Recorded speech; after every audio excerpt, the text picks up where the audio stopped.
This is not an episode of 24. What happens is you get a lead, you start to figure out from travel data or from internet data, from phone data, who this person might be. You're chasing 1,000 guys like this every day, and you never know which one's going to be the diamond in the rough.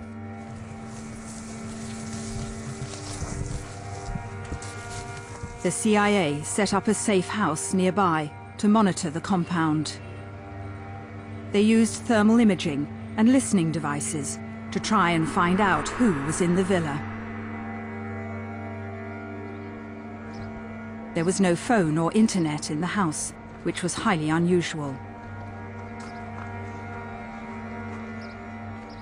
Rubbish was meticulously burnt instead of being put out in the street.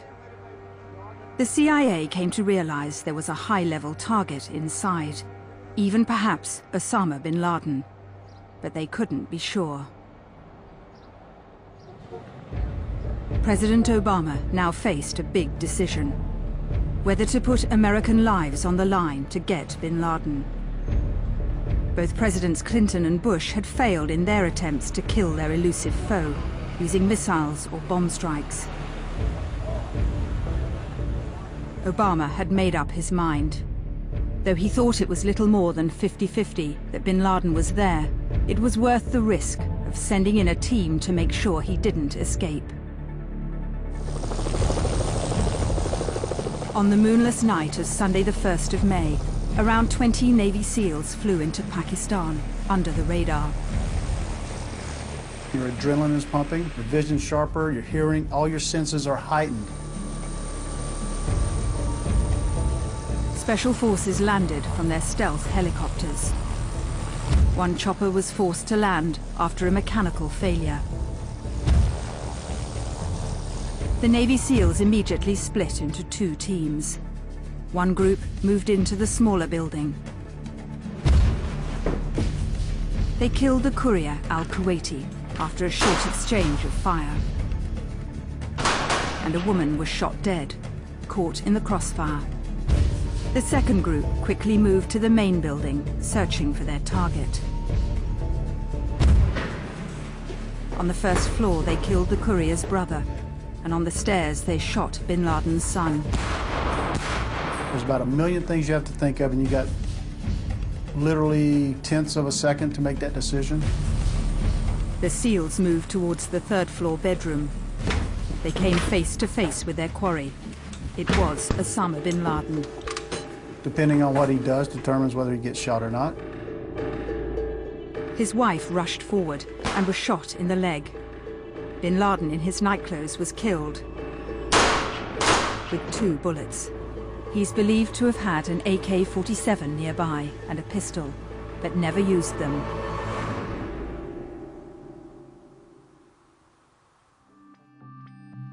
In the White House, the president and his team were monitoring the attack as it unfolded. The news finally came that bin Laden was dead. It was greeted with silence, and then the president said, "We got him." A small team of Americans carried out the operation with extraordinary courage and capability. After a firefight, they killed Osama bin Laden and took custody of his body. There was euphoria on the streets of America, even though it was the middle of the night. By now, the Navy SEALs were safely out of Pakistan, taking bin Laden's corpse with them. The Pakistani police arrived to find a shocking scene at the compound. 4 bodies were strewn around. A dozen survivors, women and children, were taken into custody. Their accounts raised questions about American claims that there'd been a lengthy firefight. What really went on? How much resistance was there? Did bin Laden resist, or could he have been captured alive? Was this a mission to kill America's most wanted? The fact that the SEALs killed bin Laden without apparently an effort to capture him suggests to me that this was much more of a kill operation than it was a capture operation. The Americans now admit that in their initial account they overstated the resistance in the compound. Bin Laden didn't fire a weapon or use his wife as a human shield.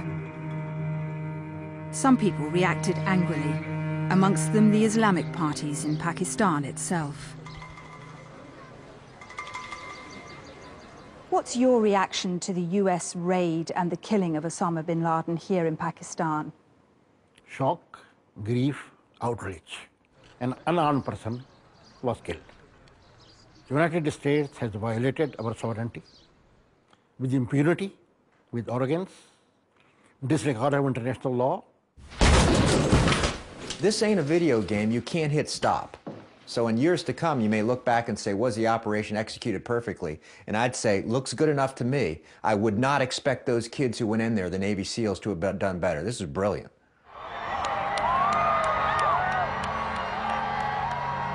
President Obama doesn't want to appear triumphant and risk inciting Muslims sympathetic to bin Laden.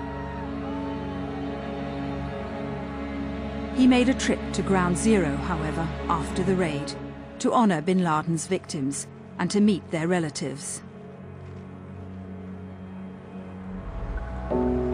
Among them, Jackie Eaton, who lost her British husband Robert in the North Tower at the World Trade Center.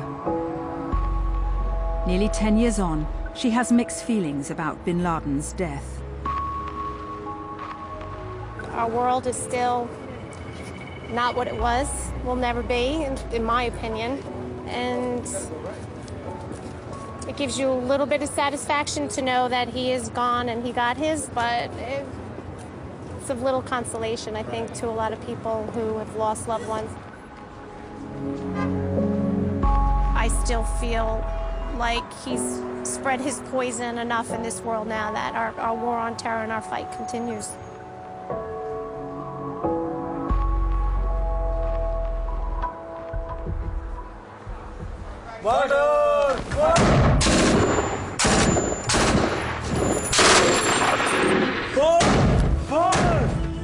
Since 9/11, the so-called war on terror has been at its fiercest in Pakistan. It's the heartland of Islamic extremists fighting the West and inflicting terror on Pakistan itself. 2 years ago, I was with the Pakistani army as they fought Al-Qaeda and local militants in the tribal areas.